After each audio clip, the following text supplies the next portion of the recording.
या बहिणीतून साक्ष आहे आणि 4 महिन्याची गरोदर आहे आणि गरोदर असताना तिने अंगणवाडीमध्ये नाव नोंदणी करण्यासाठी गेली. त्यावेळेस या बहिणीला अंगणवाडीच्या बाईने वजन केलं. त्यानंतर वजन त्यांचं फक्त 25 किलो झालं आणि त्यांनी सांगितलं की तुझं रक्त देखील कमी आहे, वजन देखील 25 किलो फक्त आहे, म्हणून तुझ्या पोटात जो गर्भ वाढत आहे तो कधी काय तू संभाळणार, कधी त्याला वाढवणार अशी त्या बहिणीला पुस्तक ठिकाणी बोलत होती. त्यानंतर ही बहीण त्यांचं बोलणं ऐकून घरी निराश होऊन आली आणि त्यांच्या निघून गेली.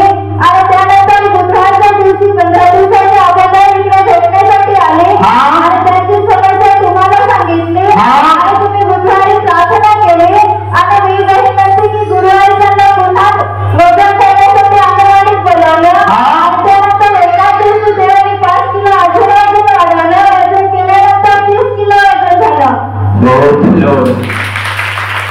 ही बहीण गरोदर झाली आणि 3 महिन्याची असताना 25 किलो या बहिणीचं वजन.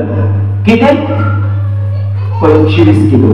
आणि यासाठी अशा लोक बोलल्या की एवढंच वजन आहे, तुझ्या बाळाला कसं सांभाळशील, अशा गोष्टीमुळे निराश झाली, घरी निघून आली आणि काही दिवसानंतर बुधवारी भेटायला आली. आणि बुधवारी भेटून गेल्यावर गुरुवारी वजन चेक करायला गेले तेव्हा परमेश्वराने 30 किलो केलं. खोटं नाही सांगत ना?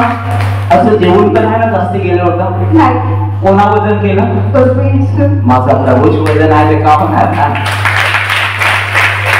लगेच 30 किलो गेलं आणि आता बाळ वाढेल ना तर 30 नाही, 50 नाही, 60च्या वरती जा. विश्वास करते? किती? 60च्या वरती पण जाईल. आणि त्यांना उत्तर दिले कोणाला? अशा लोकांना. बरोबर ना? खुश आहेस तू? बाल व्यवस्थित आहे? काही त्रास नाहीये? कोणा तुझी इच्छा पुरी केली? परमेश्वरी.